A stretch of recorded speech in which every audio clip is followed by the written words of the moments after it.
नमस्कार मैत्रिणींनो, सीताच्या स्वयंपाकमध्ये आपलं स्वागत आहे. तर मैत्रिणींनो, मला आज हा भेंडीचा प्रकार दाखवणार आहे. ही भेंडी तर तुमची चिकट होणारच नाही. ही भेंडी हिरवीगार राहणार आहे. ह्या भेंडी टिप्स आहे, लक्षात ठेवा. तुम्ही ही टिप्स फॉलो केली तर तुमची भेंडी कधीच खराब होणार नाही. आणि वेगळ्या प्रकारे भेंडी दाखवणार आहे आज. प्रत्येक वेळेस कापून चकत्या करून भेंडी किंवा अशा कात्र्या करून भेंडी बनवतो, तशी भेंडी बिलकुल दाखवणार नाही. वेगळी प्रकार दाखवणार आहे. आणि काय घालणार आहे त्या भेंडीला ते पण लक्षात ठेवा. खूप सोपी भेंडी आणि सहज होणारी. तर पहा, इथे मी असे तुकडे करणार आहे आणि अशी उभी चिरणार आहे भेंडी. अशा उभ्या तुकडे करून घेणार आहे बघा, ह्या पद्धतीने.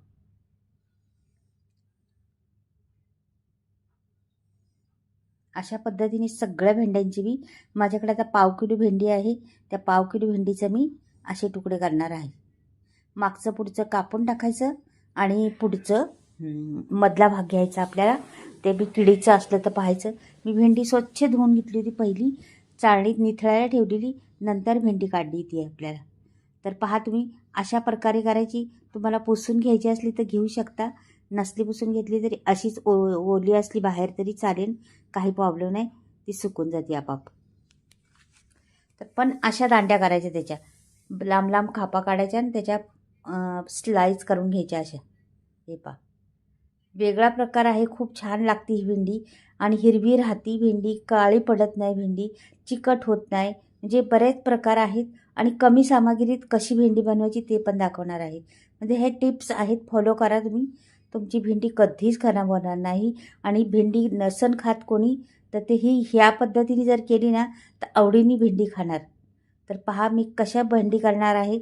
अगदी सोपी पद्धत दाखवणार आहे, सहज होणारी भेंडी, पण तुमच्या तोंडाला चव आणणार, ताटाची शोभा तर वाढवणारच आणि तोंडी लावण्यासाठी बी कामाला येणार तुम्हाला. तर नक्कीच पहा, या पद्धतीने भेंडी कशी बनवायची आणि काय करते मी भेंडीचं ते नक्कीच तुम्ही पाहिलं तर तुम्हाला कळेल. हे बघा, आता ही सर्व भेंडी मी करून घेते, मग नंतर तुम्हाला दाखवते. आता ही सर्व भेंडी मी केलेली आहे, कापलेली आहे सर्व, आणि अशा मस्त लांबड्या लांबड्या त्याच्या चकत्या बनवलेल्या आहे. आपण गवार बिवार कसं करतो तशा पद्धतीने गवारचे कसे तुकडे करतो तसे तुकडे केलेले आहेत. तर पहा, अशा पद्धतीने करून घेतली. आता मी वरती आता ही बाजूला ठेवलेली आहे आणि आपल्याला मसाला त्याला काय, मसाला पण साधा सोपा लागतो, त्याला काही जास्त लागत नाही. 4 मिरच्या टाकलेल्या आहेत. आता भेंडी कमी आहे ना, म्हणून कमी कमी सगळं. 5-6 पाकळ्या लसणाच्या टाकलेल्या आहेत, छोटे छोटे आहेत त्या, म्हणून 5-6 टाकल्या. आणि पहा, आणि देठाची कोथिंबीर टाकायची. हिरवी भेंडी राहण्यासाठी कोथिंबीरीचा वापर करायचा जास्त. आणि पुढे आणखीन एक टिप्स आहे, ती पण फॉलो करा तुम्ही, मग तुम्हाला समजेल का भेंडी हिरवी आणि चिकट न होण्यासाठी काय करायचं. आता हे झालेलं आहे. आता ह्याला मी काय करणार आहे, झाकून घेऊन असं जाडसर जरासं वाटून घेणार आहे. तर मी जाडसर वाटलेलं आहे. आता मी कढई ठेवलेली आहे बघा, अशा पद्धतीने वाटून दाखवते तुम्हाला. जास्त बारीक पण नाही, हे बघा असंच वाटलेलं आहे. आणि आता बाजूला ठेवते. हे कढई ठेवलेली आहे गॅसवरती.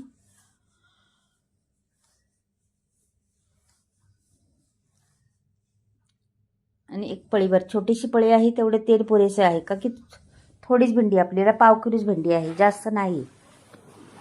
मोहरी टाकली. तुमच्याकडे जिरं असलं तर जिरं टाका, नसलं तर नाही टाकलं तरी चालेल. मोहरी ना, जिरं नुसतं टाकलं, मोहरी टाकली, एक असलं तरी दोन्हीतून कुठलंही चालेल. छान फुलून घ्यायचं, ह्याला मस्त फुललं पाहिजे. नंतर पुढचं प्रोसेस करायचे आपल्याला. भरपूर सारी कोथिंबीर टाकलेली आहे, वाटून पण आपण त्याची देठं घातली होती. आणि वरचा पुढचा भाग होता तो इकडं फोडणीला पण टाकलेला आहे. तर ह्याला जरा मिक्स करायचं. आता ह्याला मला राहिलेलं आहे सफेद तीळ टाकायचं, ते विसरले मी, तर आता टाकून घेते मी त्याला सफेद तीळ.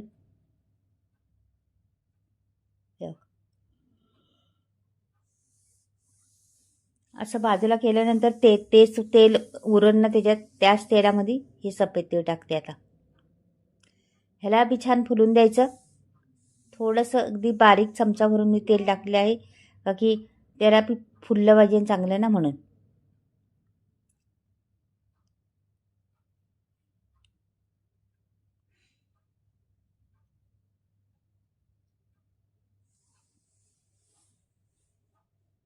छान वाजलेले आहे, तडतड तडतड वाजतंय पहा.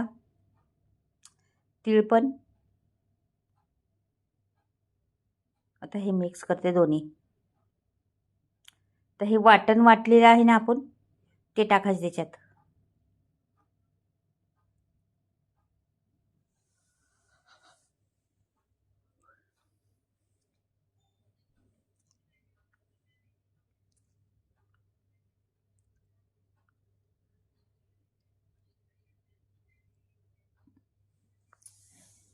छान परतून घ्यायचं, का की कच्चाच होता ना, त्याच्या मिरच्यांचं कसं थोडंसं कच्चा पानं घालवलं तिखट कमी होतात,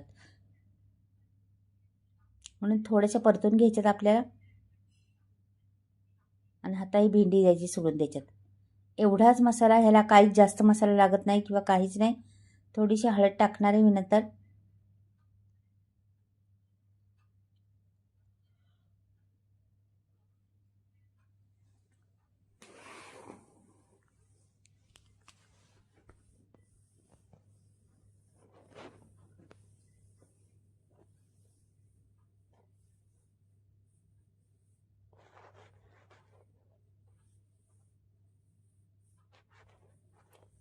छान परतून घ्यायची, मात्र परतायची, हे सोडायचं नाही. जराशी हळद टाकली पाहा त्याच्यावर.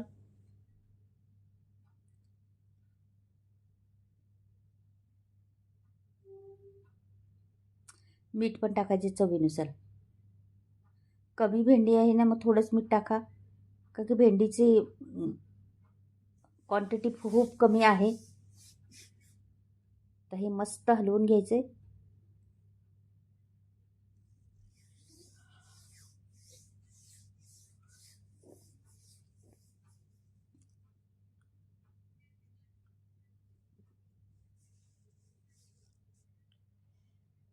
छान हलवली आहे, मस्त मिक्स केली आहे, एकजीव संग झालेला आहे त्याचं.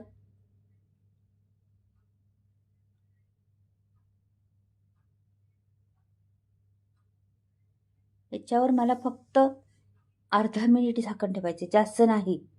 मैत्रिणीने जास्त वेळ झाकण ठेवलं, अर्धा मिनिटच ठेवायचे, की फक्त वाफ धरली पाहिजे भेंडीने. जास्त वेळ झाकण ठेवलं तर मैत्रिणीनं भेंडी काळी पडते, हे गॅरंटी आहे. तर झाकण जास्त वेळ ठेवायचं नाही, तुम्ही ठेवा झाकण, फक्त वाफ धरली पाहिजे तिथे. तर परत 1 मिनिट भर ठेवते, वाफ धरली पाहिजे, फक्त अशी शिजवून द्यायचं नाही त्या झाकण ठेवून. हे पहा, वाफ धरलेली आहे.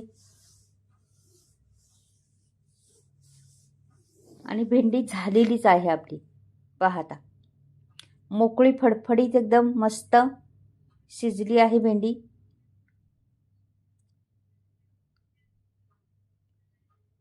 पहा किती छान रंग दिसते. झाली का भेंडी काळी पडली का भेंडी, भेंडी चिकट झाली का नाही ना. भेंडीत आपण सामग्री पण कमी घातलेली आहे, बिलकुल सामग्री मीठ मिरची आणि लसूण घातलेलं आहे, काहीच नाही दुसरं. पण भेंडी चवीला एवढी अप्रतिम लागणार आहे ना, तुम्ही करून पहा या पद्धतीने एकदा. खरंच तोंडाला पाणी सुटेल ही भेंडी पाहताच, आणि चव फार अप्रतिम येणार आहे भेंडीला. त्याच्यामुळं मोकळी फडफडीत भेंडी तुम्ही टिफिनसाठी वापरू शकता किंवा जेवणासाठी वापरू शकता, बाजूला तोंडी लावण्यासाठी वापरू शकता. मस्तच अगदी चवीची भेंडी झालेली आहे, चमचमीत झणझणीत म्हणतात ना तशी, आणि पटकनी होते. त्याला बिलकुल टाईम लागत नाही, 5 मिनिटात भेंडी तयार होते, जरा पण टाईम लागत नाही. आता मी भेंडी बघा, हिरवीगार भेंडी आणि दिसायला पण फार देखणी दिसती. तर हिचं मी पाहत, रंग किती सुंदर आलेला आहे त्या भेंडीला, पहा बरं, आणि मोकळी फडफडीत भेंडी झाली. तर मैत्रिणींना भेंडीची भाजी तुम्हाला ही झणझणीत चमचमीत अगदी तोंडी लावण्यासाठी आवडली तर लाईक करा.